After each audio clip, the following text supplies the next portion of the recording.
Hey everybody, welcome to the channel. Michael Noland here, and I think I've got a pretty good video for you tonight. Tonight I'm going to cover 5 guitar players that I think are vastly underrated. Oh, you'll find plenty of articles on these guitarists, positive articles, all covering the fact that they're all great guitar players and they've got their riffs in order. But when it comes to lists, these guitar players often don't rank as high as those articles would seem to indicate. You know, we're going to talk about a couple of different aspects of guitar playing tonight. And one of those things that I want to cover is tone. You've heard the term tone chasers, and there are guitarists that are known to be very particular about the tones that they incorporate with their guitar and their amp and any boxes in between.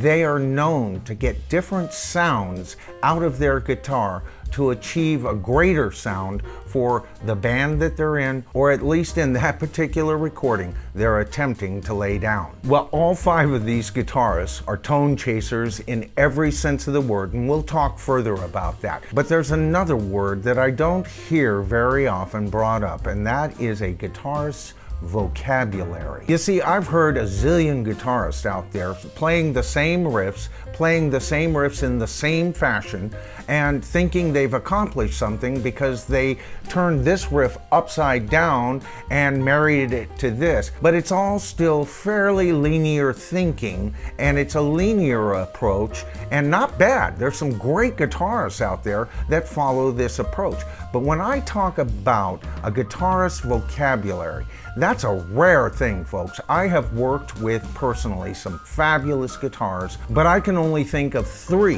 guitarists that I have met that actually have a guitar vocabulary. Okay, so let me explain to you what I mean about a guitar vocabulary.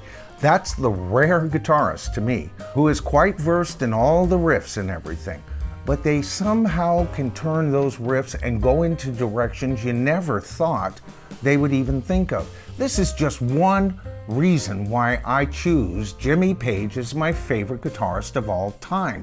It is his vocabulary more than just his dexterity. All right, so before we get on to the first guitarist that I wanted to cover tonight, I did want to thank all of our viewers. You know, the channel has grown so much just in the last month or two. You know, my very first video was October 28th. As of today, that was exactly 5 months ago. And I've kept all my videos up, so you can go back and search those videos, and you'll know that the focus of this channel originally was a tech channel. Go back far enough in my videos and you'll see me giving tutorials on how to edit YouTube videos. But you know, as geeky as I am, and as much as I like technology and sharing knowledge and all of that, it just wasn't quite me. But all of that changed when Peter Jackson released Get Back, a reworking basically of the Let It Be movie, but with a ton more footage. My rock and roll roots grabbed out to me. I did that video, and surprisingly, it did very well. Now you think I would have gotten the hint.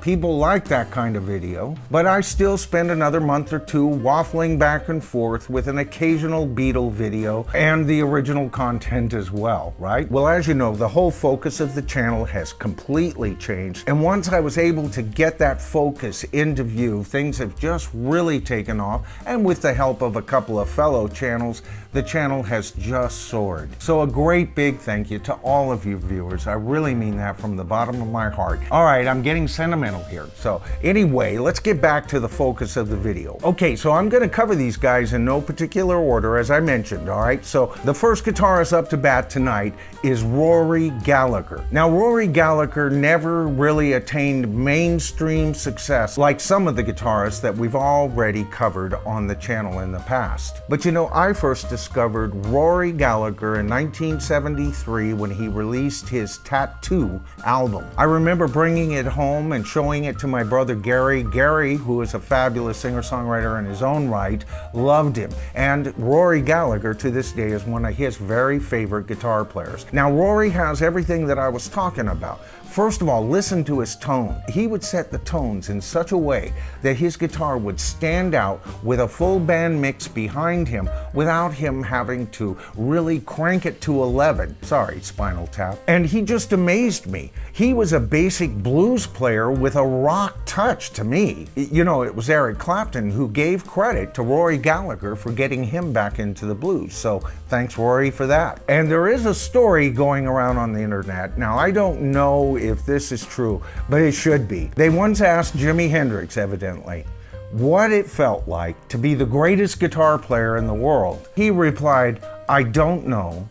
Go ask Rory Gallagher." Now you'll find, especially in magazines like Guitar Player, just dozens of articles on this guy about how great he is, but then when the lists come out, thank you Rolling Stone, he just doesn't rank as high. So that covers Roy Gallagher, a very underappreciated guitar player in my view. Now the next guitar player that I want to bring up is in all those magazines that espouse how wonderful of a guitarist he is, and yet in the lists he just doesn't seem to rise at the very cream of the crop, and that of course is Lindsey Buckingham. Now some people wouldn't even consider him because they see him more as a pop songwriter that belongs to more of a pop-oriented band, which is a load of BS because Fleetwood Mac is far more than just another pop-oriented band. And in future videos, whether they make it to Olympus or not, I will be covering Fleetwood Mac, but not just the most popular lineup. You know what my favorite cut from Fleetwood Mac is? Hypnotized. Oh, the story that unfolds in my mind when I hear that song, it is just so wonderful. Was that Bob Welch?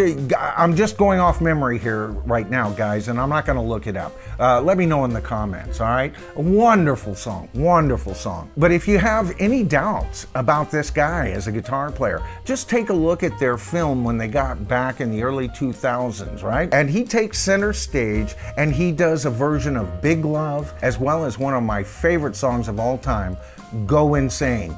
Watch those two performances, 15 minutes of that footage, and you'll be convinced this man is a virtuoso who just gets better as he ages. Okay, so next up is the lead guitarist for my favorite 90s band, and I've already told you that in a past video, and that is Alice in Chains, Mr. Jerry Cantrell. You know, when I first heard him, I go, yeah, he's like a half cut better than all of the other guitarists of that genre. But you know, the more the band started exploring more acoustic sounds, that's when I realized this man has that vocabulary I'm talking about, right? It's with these recordings that he finally talked to me on a personal level. It's like, yes, I have something different to say with my guitar. Wonderful. Jerry Cantrell, not a mere craftsman, but an artist in every sense of the word. All right, next up, I've seen this guitarist live twice now, and that is Ronnie Montrose. You know, when I think of Ronnie Montrose, I think of pre-Eddie Van Halen. He is one of two guitarists in that small sliver of time that covered from original classic rock onto the new classic rock. And you know, he shared that spot with Robin Trower, and Robin Trower nearly met the list today, except I think that Robin Trower generally has gotten a whole lot more love on guitar lists, it seemed like. Now, number 5, I'm either gonna get a lot of love on this choice, or I'm gonna get a lot of comments saying he doesn't belong on there at all. And of course, we're talking about George Harrison. Now, why is George Harrison even on a great guitarist list? Granted, he was in one of the great bands, but was he a guitar virtuoso? Well, let's go back to the beginning of the Beatles. When he showed up in the studio, you know, he loved Carl Perkins and the guitar riffs found on his songs, and of course, George knew them all, and he incorporated that sound with the Beatles. Now, the Beatles' total sound would change that almost rockabilly sound into a slightly more rock and roll, and yes, you can say that approach by George Harrison aged fairly soon, and it did, and George went into an uncomfortable period in the mid-Beatle period. He even said that was part of the reason he didn't think he had much to offer as a guitar player, so he started studying sitar at that point. But you know, after a while of studying the sitar, he said he knew he would never be as good as just a real good sitar player. There were thousands of just merely real good sitar players that he would never be able to approach. So that's when he decided to start getting back in to being a guitarist. It had been a couple of years at that point. So what did he do? Well, you can see there was some uncomfortable periods there, with even Paul McCartney taking over soloing for the Beatles during that period especially, right? But by the time of the White Album, a little bit with Let It Be, but especially with Abbey Road, George Harrison's new sound arrived. Now I'm talking about his exploration in playing slide guitar. You know, his whole approach is different than most slide guitar players. Most slide players tune to like an E chord or some basic open chord and then play the slide around that. It provides a more easy access to more traditional blues runs that way. A very smart way to approach slide guitar, but George Harrison didn't approach slide guitar that way. You see, his guitar wasn't tuned to an open E or another chord or any other way. He used standard tuning. Now, I'm not a great slide guitarist at all, but I have provided some slide guitar tracks, and I gotta tell you, 2 out of 3 of them are always the way George Harrison does it. First of all, I'm not good enough with that Delta down home blues slide kind of thing anyway, but what I do like about standard tuning is that it allows for a more melodic approach. You can reach the notes in an easier fashion and you can go into different modes, everything. Now, I'm not comparing George Harrison's slide work to Duane Allman's. No, not at all. But listen to the two of them. Basically, these are the two prime examples, two most well-known approaches to slide guitar in pop rock history. You've got the down-home Delta, let's get it down, dirty, gritty blues of Duane Allman, and you've got the more melodic but unmistakable sound of George Harrison.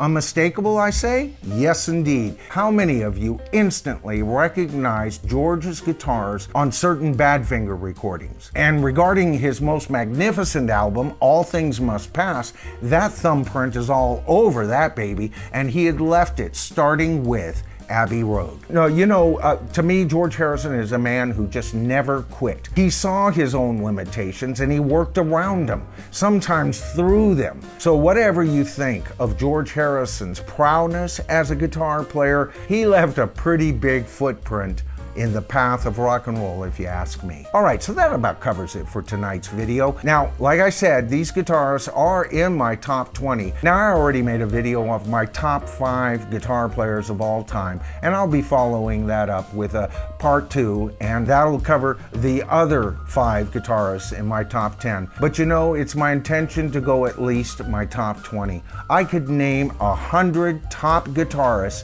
and number 100 would be a hair's breadth from the top 10. So just remember, rock and roll has been around, and if your favorite guitarist isn't as high on my list, well, I'm just another guy, right? My whole approach is to get you guys to think, right?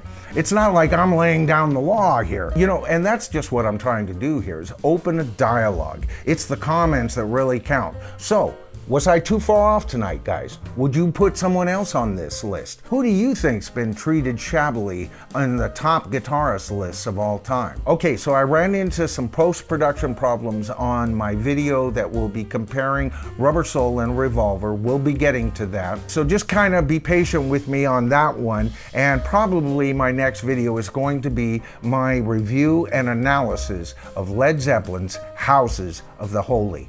You know, this album was my favorite Led Zeppelin album for a couple of decades. And though I don't rank it quite that high these days, it's still a personal favorite of mine.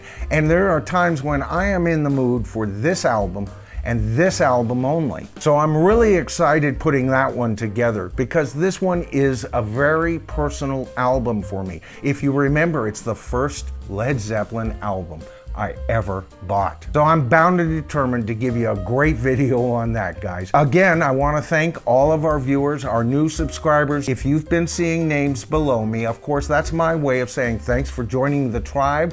You know, it's easy. All you have to do is hit that subscribe to the tribe button, hit that top bell notification, and I swear to God, things will rock and roll for you. Now, I did want to take a couple of moments here to give a shout out to some great channels that have been supporting this channel, and I, of course, have been supporting them. But you know what? We never got together. We didn't make any calls and said, hey, I'll give you a shout out if you give me a shout out. This happened so damn organically, I can't believe it. And what I'd like to do is give 4 quick shout outs to 4 great channels. Okay, so first of all, the R&B Show, as I've said before, that does not stand for rhythm and blues, it stands for Ron and Bruce. These guys cover a whole gambit and their videos tend to be a bit longer than mine, but that allows them to go off in tangents. And if you love just a conversation between 2 hosts discussing the various aspects of a movie or an album or a band or a musical approach, these guys are the channel for you. So be sure to check them out, give them some love. And of course, there's the channel BeatleDave. Now, if you're into vinyl, this is the channel for you. Not only does this guy collect rare vinyls, but he gives you the stories behind those pressings, and he also covers band details and gives you all sorts of extra little sweets in between. Now, the next 2 channels I'm gonna cover here, I've given more than 1 or 2 shout outs, but if you haven't had a chance to get over there, check them out. First of all, there's Royce in the house, and lately what he's been doing is these live videos, and you can get on and type your feelings and whatever you want. He's got great guests on there. Lately, he's been almost co-hosting, it seems, with Lou Mars, a drummer, a professional drummer who travels the country. He's got a book that's coming out. Real exciting stuff happening on that channel. So if you haven't had a chance to peruse it, get over there and give them some love as well. But you know what? I also want to extend my hand across the water to Tudor Smith. This guy does walkabouts, and in those walkabouts he covers Beatle trivia, things you've never heard about. He covers other things on his channel too, and these days he's focusing quite a bit on Beatle lore, and he quite readily says that's because he's gotten such a great response doing that, and besides, he loves talking about the Beatles. And you know, he's got this amazing English accent. I don't know, maybe that makes me an Anglophile, I have no idea, but the man sounds amazing. And you know what? He's got things to say. Seriously, this man is right on top of his game. So I encourage you all to check him out as well. All right, so that about covers it for tonight. My next video up will be my review of Houses of the Holy by Led Zeppelin. And knock on wood, that should be out in just the next day or 2. As always, this is The Bottom Line. I'm Michael Nolan, and I'll see you in the next video.